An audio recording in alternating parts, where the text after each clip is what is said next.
Hello and welcome on 360 Sport on Trust TV. I am Adeni Ajishafe. Let's turn into the world of sport as we give you those details at least happening right now. As we speak, Nigerian Super Falcons are playing against Japan. That's the Nadekoshi, as they call them, over there in Kobe. The fight is on right now as they are playing in an international friendly taking place in Japan. Hopefully, our ladies will do us proud, although they've been fantastic for all the minutes they've played so far. But as it is, that game is on between Nigeria and Japan. We have never defeated that particular team called Nadekoshi, but this time around, maybe our ladies can do us proud as they prepare ahead of World Cup that will be coming up in Australia. Right now, I have in the studio, I have Ibrahim Yusuf. Good to have you. Always nice to be here, Adeni. And also have the man that predicted Man City winning. That's Yusuf Akogu. Good to have you, Yusuf. It's a pleasure being here. Yes, you guys looks very sporty. Yes, well, we're talking sports, aren't we? I thought you are from Congo. They play sports in Congo as well. Good one. So I just mentioned Super Falcons playing against Japan in a friendly. It's ongoing right now over there in Kobe. And our ladies are really trying their best to see how they can withstand the heat from the Japanese team. You know they are very good, world champions when it comes to World Cup. And now we are fighting our team ahead of this World Cup. Although this is not the, we can say, okay, this team, they might not be the main Super Falcon, but at least this is Super Falcon, it's not Team B. So they are really trying to see how they can get themselves ahead of the World Cup. Well, the thing is, when you're talking about things like this, Super Falcons are Super Falcons. Whether it's Team A, Team B, or Team X, it doesn't really matter.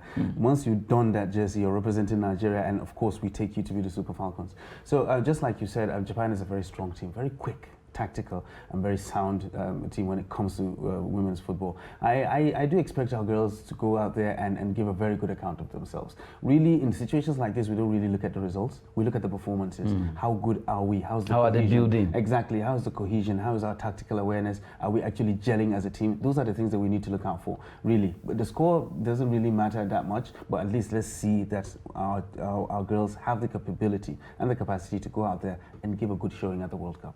Okay, I'm sure that's how Yusuf will be seeing it right now. Yeah, absolutely. Like you said, it's a good test for them, preparing them for World Cup. Japan is a big name when it comes to female football in the world.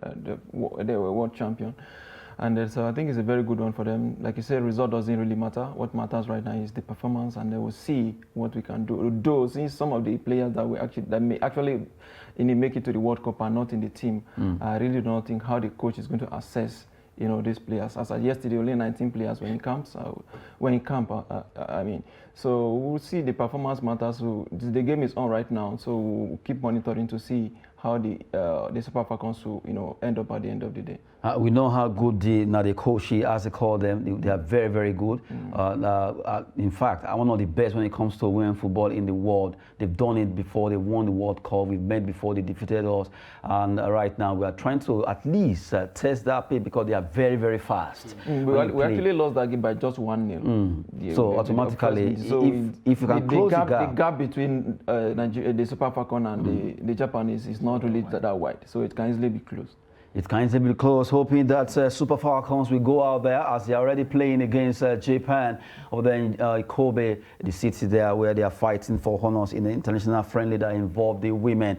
Well, just yesterday, news came out that Ukraine joins Spain and Portugal in the bid to host 2030 World Cup. Right now, they want to see if they can make that particular bid to work for them. Well, it was formerly Spain and Portugal who were pushing for this, but now Ukraine has been included, looking at the solidarity the nations are having for the war between them and Russia. Well, from the way it is, they'll be at least fighting against the likes of Greece, Saudi Arabia, who are also pushing for the same bid. And you have Argentina from South America, who are also pushing, including 4 other countries, to see if they can also host the World Cup. But right now, it's Ukraine, Portugal, and Spain pushing for this. Yeah, well, I think Portugal and Spain, they have a very good edge when it comes to the facilities, and even a proximity to themselves. I think it's easier for them to manage it logistically and actually do that.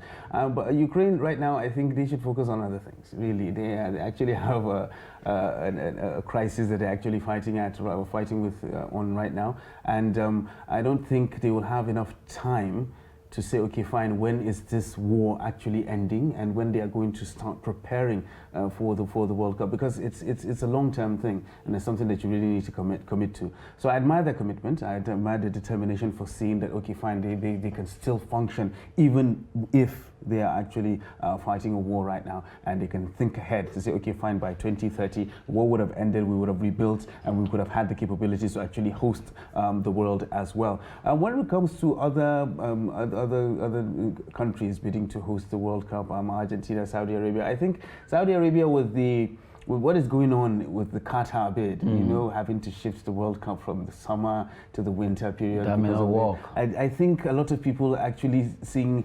FIFA actually made a gaffe by doing that. You understand? A lot of adjustments just to make it work for Qatar. Just for Qatar, you understand? Because right now, all leagues have to be suspended within that particular period.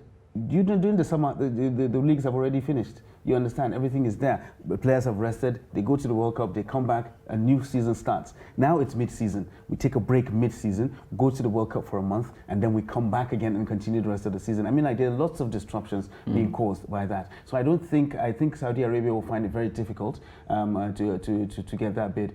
But we will look at it, and we'll see how FIFA actually goes about doing that. They have lots of controversy as trailed World Cup hosting. I mean, like from South Africa to Qatar now that we're talking about. So we just we look forward to seeing how this one is going to go.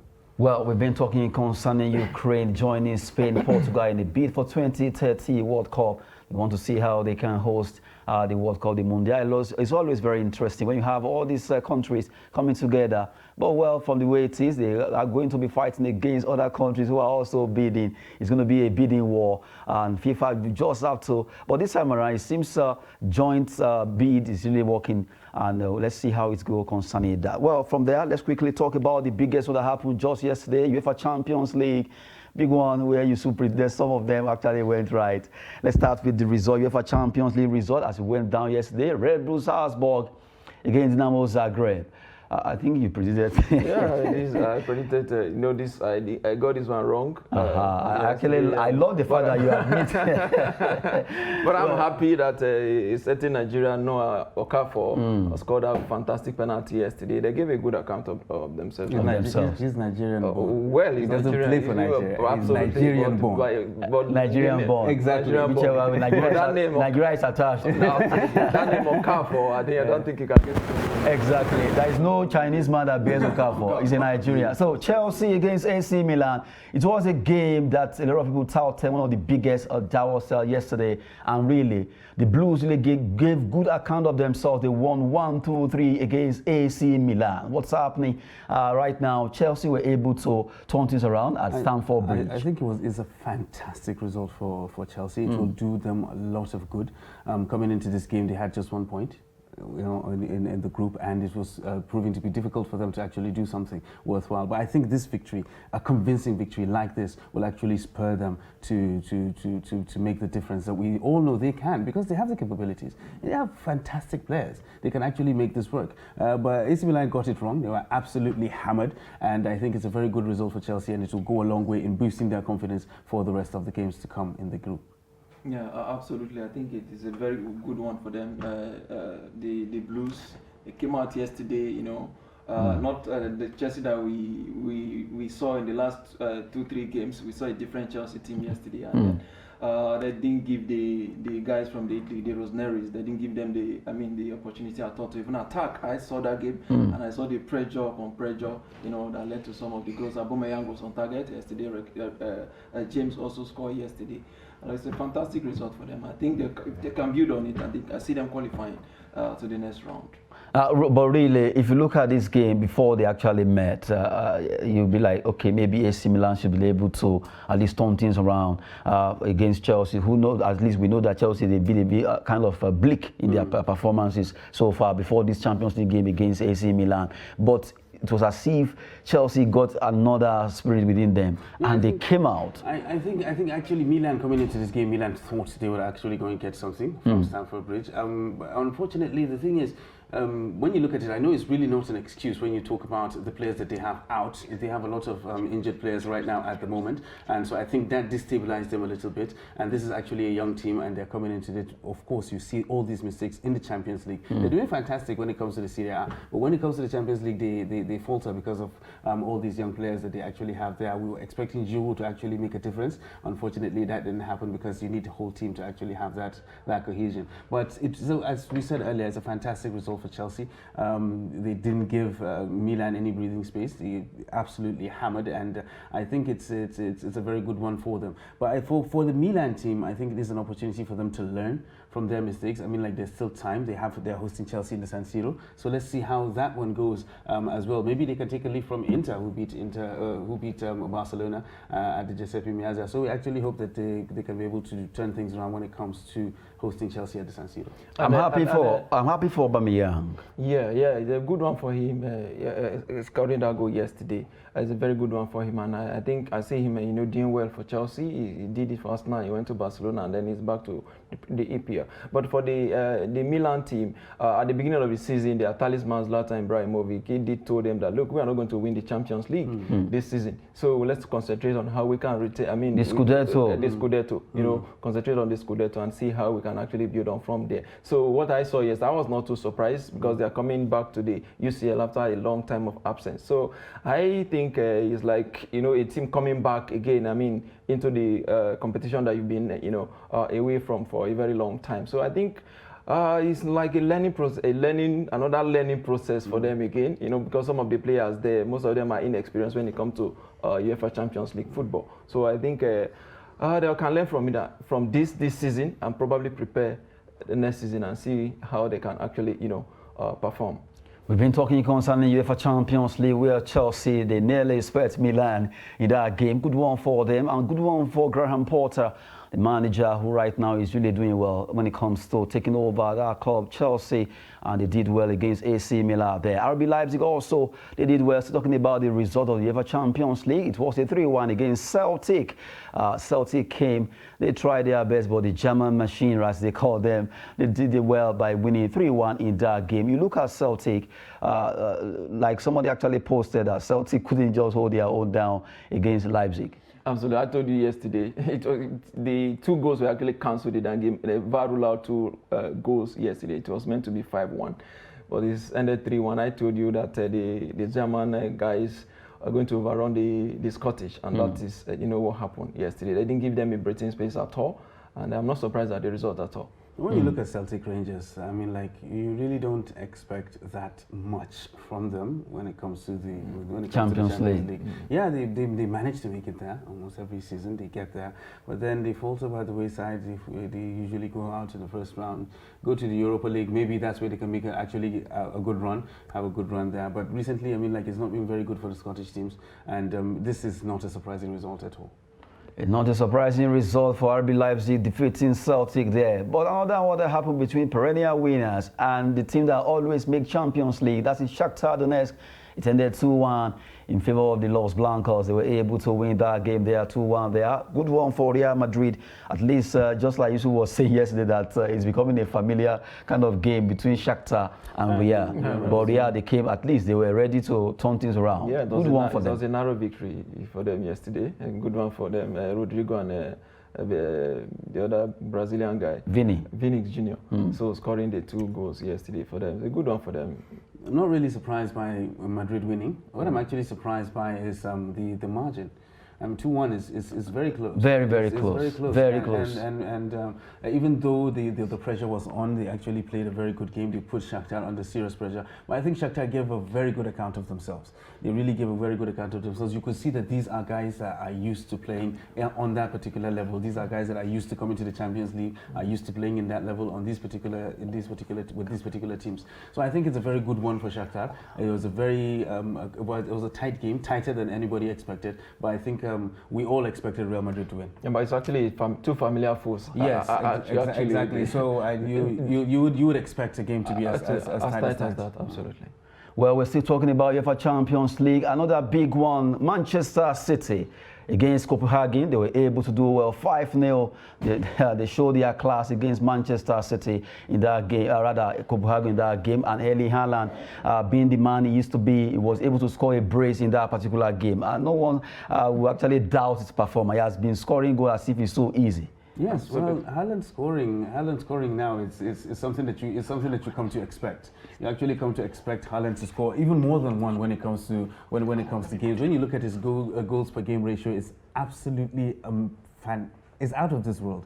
This guy scores for fun, and you know you'll play the entire 90 minutes, touch the ball maybe 10 times, and then score a hat-trick. I mean, like, that is the kind of person that you have in Erling Haaland. The guy is an absolute beast, and he's unplayable. On his worst day, he's unplayable. Talk less of when he's at his best. And he managed to, he just walked straight into that Manchester City team as if it was built for him, as if he has been playing there for the past 10 years. Lots of people were actually talking about the situation whereby Haaland isn't good enough for the EPL. He has been playing in the Farmers League, the Bundesliga. That's why he has been scoring as many goals as he has. So now, is it that the Premier League has turned into the Farmers League as well? Since he's scoring, since he's scoring for fun now, just like he was scoring for fun back when he was in the Bundesliga. Because this guy is absolutely amazing. I mean, like, his statistics absolutely unstoppable, unbelievable, unstoppable. You can stop him if you can. Really, he's scoring in almost every game. I predicted hat-trick yesterday. He got double. He got double. This is a very good one for him. I'm so pained that he's not going to be at the World Cup because his country, we did not qualify. Which we are not going. So me too, we are not going. Let him play with Man City. Norway. Someone actually joked that. Someone joked that maybe all the teams at the World Cup should hire him for 30 minutes. Exactly. So they can come and score a hat-trick in almost every game that he comes into. But really, seriously, I mean, like, that he's an incredible player. And how young is he, right, really? He's quite young, so that means he has a lot of years in front of him to do. Well, you need to associate Ronaldo and Messi. Exactly. I mean, like, I see him breaking all the records anyway. The goal scoring records. Really, goal scoring record. Every goal scoring record is there for the taking. I mean, like, he has broken a lot more. So far in the season, I think he scored about 16 goals or thereabouts. And before that is out of 6, 7 or 8 games in the Premier League.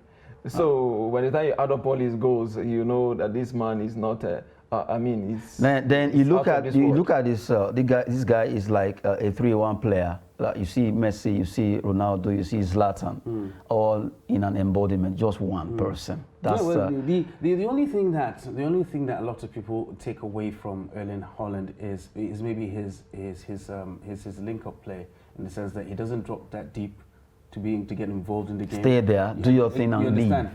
He does what he's paid for. I am a number 9. I get paid to score goals. He was in the mold of the Van Nistelrooys of old. Just stays there. He knows exactly where the ball is going to be, and that's why he doesn't have too many touches. You'll see 10 touches. I think to some extent, I see Rashidi Yekini, late Rashidi Yekini style. That's the same way Yekini plays football. Exactly. That's what he's doing. Not many touches. When it comes to positioning, he's fantastic at doing that. If he's run, sometimes defenders will be like, where is he? And looking for him. Before you know where he is, he's already, the ball is in the net. Exactly. Haaland. So he's a very fantastic player. Then that's a very good one for him. He's a new era.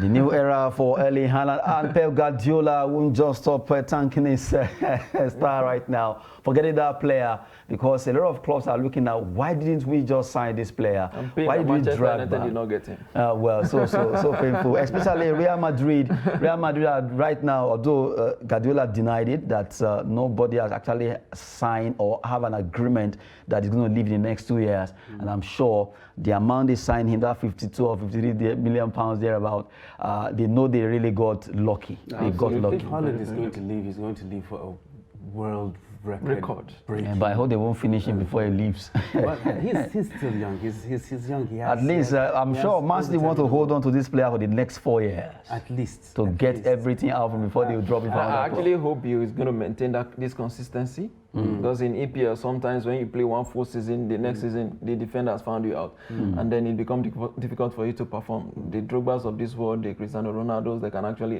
testify to that fact. So I hope that he maintains this consistency. for Manchester City. Well, we've been talking about the giant in Manchester City, Erling Haaland, scoring goals so easy. A lot of strikers right now will be jealous of him because he keeps getting all the goals they should have scored. We're talking about UEFA Champions. Let's talk about other results. Well, Man City did well. They won that game 5-0. And you have Sevilla, well, against Borussia Dortmund. Dortmund came out roaring. Jude Bellingham was at least on song, showing why the hype from England is after him. The press, they've been singing his praise since for a while now, and right now he did well against Sevilla, where you look at Sevilla, although they are really going through a lot of things, although somebody said they should go back to Europa, that's where they are kings. Here they are chief. In fact, they didn't even qualify to be a chief here. Yeah, no, the thing is, I think Sevilla are having a very tough season. They're having a very tough season. But when you look at the individual players that they have fantastic players, you know, and Lopetegui is somebody who has been there and done that for a very long time, and he's just not getting it right now. So I think he got sacked, I think, after this game. So it's a really bad patch for Sevilla right now. But I think they can turn their season around, not necessarily in the Champions League. Yeah, I'm sure they are going back to Europa. Not necessarily in the Champions League, but I think they can get their season back on track. Maybe going back to the Europa or doing something worthwhile in La Liga. But I think they have the capabilities and the capacity to do that. I still don't understand how it works anyway. Lopetegui that was from Sevilla, now Wolves are looking for him. How does this thing work? Well, it depends. It's just because it didn't work for him in Sevilla doesn't mean that it will not work for him at Wolves. So it's a different ballgame. I mean, the environment is different, the players are different, you know, and maybe it could work. You could find a situation. Maybe it looks like you guys look alike. Maybe it's your cousin. Let's see what you can offer. No, not really. Maybe sometimes the politics may not work for you. The politics at the back office may not really be in your favor. So you need to move to a new club where you have fresh, you can actually have fresh. I mean support and all of that. So for Sevilla, I think they are prepared to go back to their familiar territory where they are used to the Europa League. So they are not interested in the UEFA Champions League. But with results going like this, they might not even make it to the Europa League. They might end up. Well, they may. There's 3 more games to go, so they might still, you know, find their way back to the Europa League. And a good one for Dortmund. Another Nigeria born Karim Adeyemi was also on Karim Adeyemi, good one. You just have to add the bond there. But really, there is no Igbo man that bears Adeyemi except you have a mother or father that's from Nigeria. Absolutely. He's a Nigerian-born German international. That's what they call him. You have to accept. He's a Nigerian-born German international. If he decides to play for Nigeria today, that's it. He will play for Nigeria. But he's already I know he's fully fledged German. Yes, I know. And we've lost. They should have given him a complete German name anyway. Let's not even get into that debate. No, really. just because it's actually what we are saying. You understand what we mean? Just to have at least throw some banter in the studio. Okay, yes. No matter what, Adeyemi is a Nigerian. Of course, he's a Nigerian. He's definitely a Nigerian. There's no denying that. Alaba is a Nigerian. We all know there's actually no denying that. Okafo is a Nigerian. There's no denying that. All these guys are Nigerians, but unfortunately, they can't play for Nigeria. Well, we've been talking about some of the matches I was playing UEFA Champions League, trying to at least throw some banters, making the place conducive for some football banters there. Well, we just have to look at the remaining results where Benfica, they did well too. They tried their best against PSG. You don't expect that kind of star-studded team not to at least defeat you, but they were able to hold their own. Although Lionel Messi came to the party with that flipping goal, he was able to make it 1-1 for Benfica against Benfica. And Juventus against Maccabi Haifa. Well, in Turin, the old lady didn't go to sleep. They did well against Maccabi from Israel. That's the weakest team in the group, really. They've lost some of their... I mean, they've lost to PSG, they've lost to Benfica this season. So these the weakest team in the group. They have to win this game for them to get their UCL campaign back on track. So I think they did that well yesterday. And for PSG, fantastic goal from Lionel Messi yesterday. Also, I mean, unfortunately, they couldn't win that game. That own goal from Danilo, I mean, gave Benfica that advantage. Good one there. We've been looking at the matches as it went down. Let's look at the way the group are standing now, or the group E to H. In group E, we have E, F, G, H. As we looked at A, B, C, D yesterday, let's look at E, F, G, H today. In group E, Salzburg, surprisingly, they are topping that group with 5 points, followed by Chelsea, AC Milan, and Dinamo Zagreb. So this group is still open for anyone, Ibrahim. Yeah, it's a very open group. I mean, like, when the draws were made, we all shouted, Milan and Chelsea, are going to take the cake, you understand. But right now, Salzburg is leading the way. I think they probably need a positive results from the last 2 games, and then that'll be fantastic for them as well. We saw Chelsea come back. I mean, like they were on 1 point prior to yesterday's game, but they came back and they're drawing level now with Milan. Dinamo are still in there. They have 3 games to actually make it right. They're able to get positive results from those 3 games. They could do a lot of damage. So this is one of the most open groups that you can actually find in the Champions League. But I think Salzburg, they are just there. They're just there as a placeholder for Chelsea and Milan, because I still see 2 of them, pulling out of the group. Good one there. Even though Ibrahim is rather Yusuf is itching to talk about Chelsea. Let's go to Group F quickly. Let's look at Group F as it's standing right now. In that group, a lot of matches 3 matches have been played so far. We have Real Madrid topping with 9 points, 3 out of 3. Donetsk are second with 4 points. Leipzig are actually standing third with 3 points. And you have Celtic in that group there. Well, they have just 1 point. And in Group G, quickly, let's look at Group G and H together once and for all. We have Man City also 3 out of 3. Dortmund 6. Sevilla and Copenhagen, they have 1 point apiece there. And in Group H now, quickly, we have Paris Saint-Germain 7 points, Benfica 7, Juventus 3, and Maccabi Haifa. I'm sure this team is from, that's your team. They're from Israel. That's Yusuf's team. That's the club of former Nigerians, international. Yakuba Egbeni, all of them, they make it popular. And even Delia Yoruba, you understand. So, well, they're doing their best, but I don't think they will go anywhere. Well, our time is up right now. We have to go. It's been a wonderful time with Yusuf Akogo and Ibrahim Yusuf. I want to appreciate you guys. Always nice to be here. Thanks for having us. Thanks for having us. Good one. I am Adeni Ajishafe. Thanks for watching.